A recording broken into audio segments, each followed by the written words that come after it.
Friends, welcome to my channel. जैसे कि आपको पता है, हम कर रहे हैं टीजीटी साइंस की तैयारी और हमारा चल रहा है क्लास 10 का चैप्टर 5, जिसमें आज हम करने वाले हैं डाइजेशन। और अगर किसी को नोट्स चाहिए हो बच्चों तो इस नंबर पर व्हाट्सअप मैसेज कर सकते हैं। तो चलिए बिना किसी देरी के शुरू करते हैं डाइजेशन, क्योंकि टाइम बहुत कम है, सिलेबस अभी काफ़ी बाकी है। तो जो डाइजेशन होता है वो यूनिसेल्युलर ऑर्गेनिज्म में जो सिंगुलर सेल हैं ऑर्गेनिज्म, उनमें कैसे होता है, अमीबा में कैसे होता है। ठीक है, पहले तो अमीबा अपना कौन सा फूड लेती है, कौन सा न्यूट्रिशन टेक करती है, जो हमने कल पढ़ा था वो था होलीजोइक। होलीजोइक मतलब सॉलिड फॉर्म में, और किस तरीके से ग्रैब करती है, जो फिंगर लाइक प्रोजेक्शन बनाती है फेक, जो कि टेम्परेरी होते हैं उनसे। Amoeba comes in touch with food by pseudopodia. देखो सूडोपोडिया किसके लिए यूज किया गया है, जो टेम्परेरी फिंगर लाइक प्रोजेक्शन है। ठीक है, सूडो का मतलब ही होता है फेक। सूडोपोडिया, पोडिया मतलब लेग्स, मतलब फेक लेग्स के साथ फूड के कांटेक्ट में आती है, इनग्लफ करती है, उसको पकड़ती है। ठीक है, and catch it to the bag like structure called food vacuole.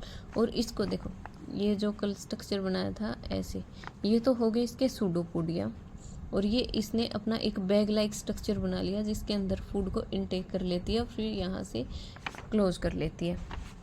उसके बाद आया firstly food vacuole act as a temporary stomach. जो ये फूड वैक्यूल है ये एक स्टमक के जैसे वो करेगा, वर्क करेगा, एंड सीक्रेट डाइजेस्टिव एंजाइम। और क्या करेगा, डाइजेस्टिव एंजाइम भी, ये डी मैंने शॉर्ट फॉर्म में लिख दिया, डाइजेस्टिव एंजाइम को सिक्रेट करेगा। Then food get absorb, diffuse, assimilated in cytoplasm. Food क्या होगा, एब्जॉर्ब होगा, डिफ्यूज हो जाएगा और एसिमुलेट हो जाएगा साइटोप्लाज्म के अंदर। तो ठीक है, ये था अमीबा के अंदर, जो यूनिसेलुलर होते हैं उनके अंदर। अब आया पैरामीशियम। पैरामीशियम में क्या होता है, cell are defined shape and food is taken at specific spot oral groove. अब देखो, अमीबा के अंदर कोई भी एक स्पेसिफिक स्पॉट नहीं था, वो अपने सूडोपोडिया मतलब फेक फिंगर लाइक जो भी प्रोजेक्शन है उसको निकालती है, उससे फूड को इनग्लफ करती है। अब वो ये तो ज़रूरी नहीं है ना कि ये अमीबा का स्ट्रक्चर है तो ये यहीं से रिलीज होंगे फेक जो था फिंगर लाइक प्रोजेक्शन, वो यहाँ से भी तो हो सकते हैं, यहाँ से भी, यहाँ से कहीं से भी। लेकिन जो पैरामीशियम है उसमें क्या होगा, एक डेफिनेट स्पॉट होगा जहाँ से फूड का इनटेक होगा, उसको बोलेंगे ओरल ग्रो। उसके बाद आया ह्यूमन बीइंग, जो हमें मेन पढ़ना है वो है ह्यूमन बीइंग का डाइजेस्टिव सिस्टम। ठीक है, इसमें सबसे पहले क्या है, जो एलिमेंट्री कैनाल है वो 9 मीटर लॉन्ग है। ठीक है, ह्यूमन्स बीइंग में एलिमेंट्री कैनाल कितने मीटर लॉन्ग है, 9 मीटर। तो हमारा जो डाइजेशन है, जो डाइजेस्टिव ट्रैक्ट है, वो कहाँ से शुरू होता है, माउथ से। क्यों, फूड का इनटेक हम कहाँ से करते हैं, माउथ से। अब माउथ का पढ़ते हैं कि माउथ का क्या काम है, क्या करता है डाइजेशन में। एक बक्कल कैविटी है, इसके अंदर क्या क्या प्रेजेंट है, टीथ प्रेजेंट है, टंग प्रेजेंट है और स्लाइवरी ग्लैंड प्रेजेंट है। स्लाइवरी ग्लैंड जो कल भी हमने छोटा सा एक बताया था, कौन सा एंजाइम प्रोड्यूस करती है, स्लाइवरी माइलेज। अब देखो, जो टीथ है, टीथ किस चीज़ का काम करते हैं, च्युइंग का, मतलब फूड को ब्रेक डाउन करते हैं, उसको चबाने का काम करते हैं। टंग जो है स्लाइवा के साथ फूड को मिक्स करने का काम करती है। जो saliva gland saliva enzyme release करेगी, जो कि है स्लाइवरी माइलेज, उसको फूड के साथ जो टीथ ने च्यू कर दिया है उसके साथ मिक्स करने का काम कौन करेगी, टंग। ब्रेक स्टार्च इनटू सुक्रोज, तो जो स्लाइवरी माइलेज है, जो हमने स्टार्च लिया है, इसको सुक्रोज के फॉर्म में तोड़ देगा। ठीक है, उसके बाद आया फूड पाइप। फूड पाइप क्या है, माउथ के बाद हम जब फूड का इनटेक करते हैं, देखो ड्राइंग इतनी अच्छी है नहीं, फिर भी बनाने की कोशिश करती हूँ। देखो ये ऐसे थोड़ा सा, ये मान लो माउथ है, यहाँ से लिया, तो ये जो हमारी नेक में प्रेजेंट होती है ना, जहाँ से फूड नीचे स्टमक तक जाता है, उसको बोलते हैं फूड पाइप। पेरिस्टालिसिस, ये क्या होते हैं, शोज कॉन्ट्रैक्शन एंड रिलैक्शन मूवमेंट। मतलब ये एक डेफिनेशन है, इसको याद करना। पेरिस्टालिस ये क्या है, जब फूड मतलब जो फूड पाइप है उसकी ओपनिंग एंड क्लोजिंग होती है। क्यों, क्योंकि साथ में विंड पाइप भी तो है, अगर फूड उसमें चला गया तो इसमें क्या होता है कि पेरिस्टालिसिस क्या होता है, जो कॉन्ट्रैक्शन एंड रिलैक्सेशन मूवमेंट होती है फूड पाइप के अंदर, उसको बोलते हैं। और फूड पाइप का सेकंड नाम क्या है, ओसियोफेगस। फूड पाइप को और क्या बोलते हैं? ओसियोफेगस। उसके बाद आया स्टमक। स्टमक क्या है? एक थिक जे शेप्ड ऑर्गन प्रेजेंट होता है अपर एब्डोमेन में। देखो अब नॉर्मली क्वेश्चन तो ये भी आ सकता है कि जो स्टमक है वो कहाँ पे प्रेजेंट होता है और इसकी शेप क्या होती है। जो स्टमक है वो जे शेप का होता है और अपर एब्डोमेन में प्रेजेंट होता है। और इसके अंदर क्या है? गैस्ट्रिक ग्लैंड्स प्रेजेंट होती है जो कि डाइजेशन में हेल्प करती है। और गैस्ट्रिक ग्लैंड है तो कौन सा जूस प्रोड्यूस करेगी? Gastric juice. ठीक है, गैस्ट्रिक ग्लैंड किसके अंदर प्रेजेंट होती हैं? ये भी पूछ सकते हैं। स्टमक के अंदर, स्मॉल इंटेस्टाइन के अंदर, लीवर के अंदर, किसके अंदर प्रेजेंट होती है? तो गैस्ट्रिक ग्लैंड होती है स्टमक के अंदर प्रेजेंट। अब स्टमक में क्या है? 3 मेन चीज़ है जो प्रेजेंट होती हैं। फर्स्ट है म्यूकस, HCl जो कि है एक एसिड, और पेप्सिन एंजाइम। इन तीनों के क्या काम होते हैं? देखो सबसे पहले आप देखो HCl क्या है? माइक्रोब्स को किल करता है। जो भी माइक्रोब्स फूड के साथ हमने इनटेक किया उनको किल करने का काम करेगा। And pepsin work in acidic medium. जो ये पेप्सिन प्रेजेंट होता है ना, इसको वर्क करने के लिए एसिडिक मीडियम चाहिए।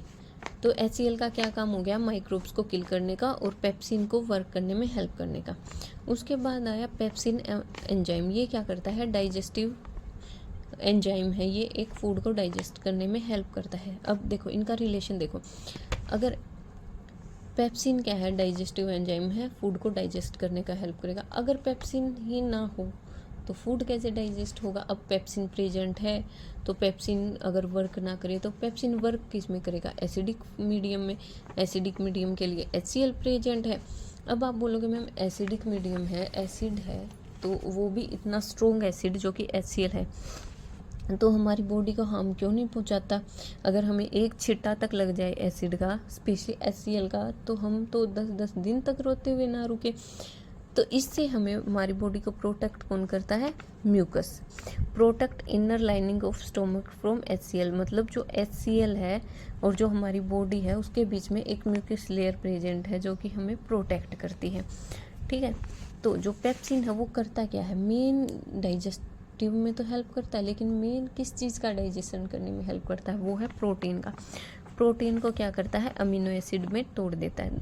आप देखो माउथ में क्या था? Salivary amylase. स्लाइवरी एमाइलेज क्या करता है? स्टार्च को सुक्रोज में तोड़ता है। और पेप्सिन एंजाइम क्या करता है? प्रोटीन को अमीनो एसिड में तोड़ता है। उसके बाद फूड कहाँ जाता है? स्मॉल इंटेस्टाइन में। स्मॉल इंटेस्टाइन क्या है? कनेक्ट करती है स्मॉल इंटेस्टाइन को और स्टमक को। कौन कॉन्टैक्ट करता है? स्फाइनेट मसल।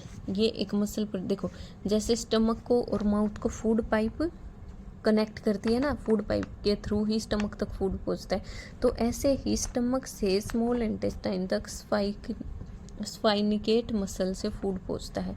और जो स्मॉल इंटेस्टाइन है वो लार्जेस्ट पार्ट है एलिमेंट्री कैनाल का। मतलब जो हमारा डाइजेस्टिव सिस्टम है उसका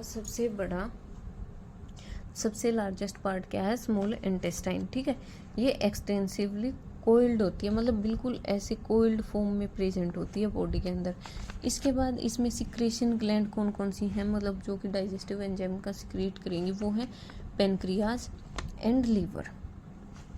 पेनक्रियाज है, इसमें 2 एंजाइम होते हैं, एक होता है टिप्सिन, एक होता है lipase. Trypsin enzyme and lipase enzyme. Trypsin क्या करता है? प्रोटीन डाइजेस्टिव एंजाइम है और इसको एल्कलाइन मीडियम की ज़रूरत होती है।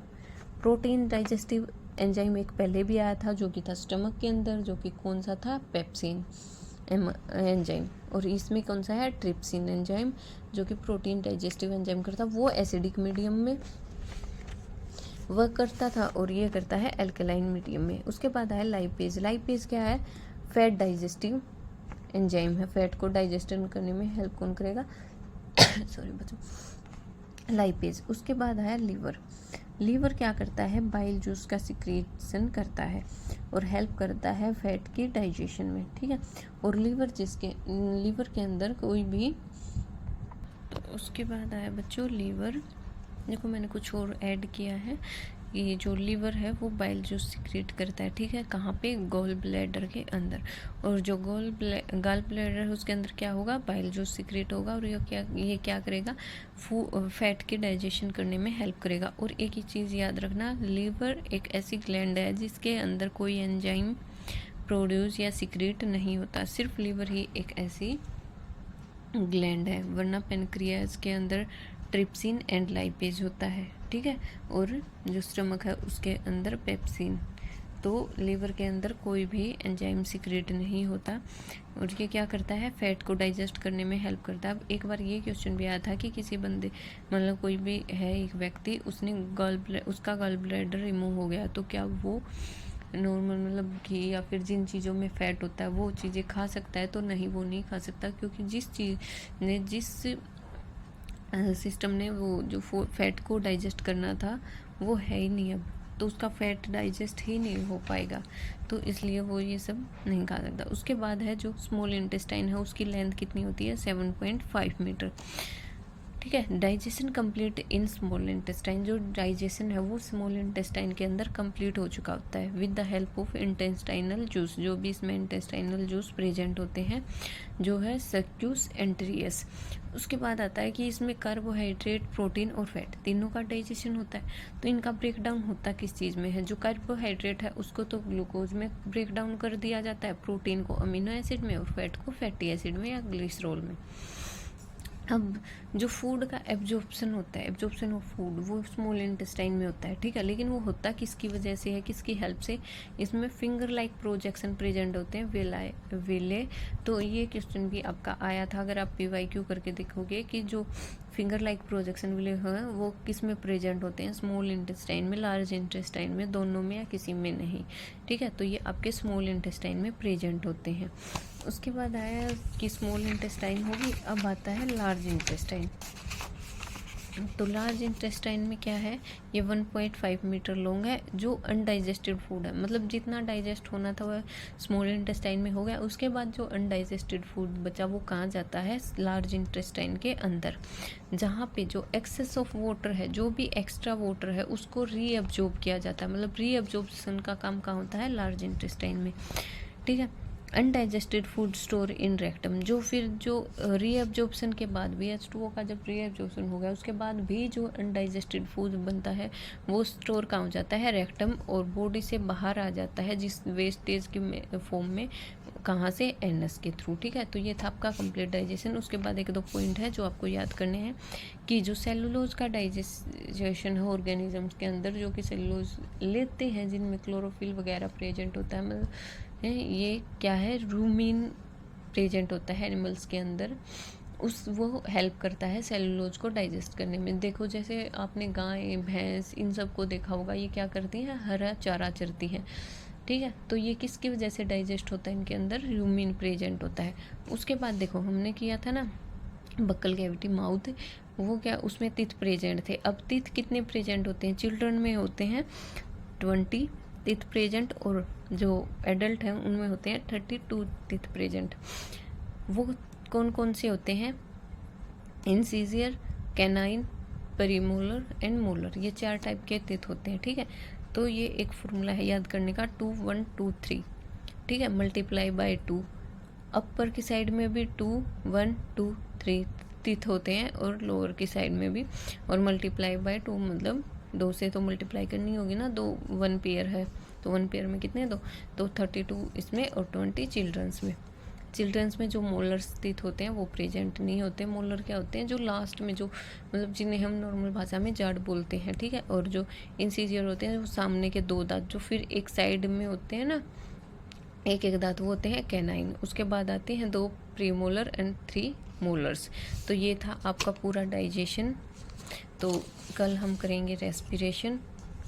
प्लीज़ बच्चों सपोर्ट करना, सब्सक्राइब करना, चैनल को शेयर करना, आपको डेली ऐसे ही वीडियो मिलती रहेंगे, और आपका सिलेबस टाइम से पहले ख़त्म करवा देने की जिम्मेदारी मेरी है। थैंक यू बच्चों।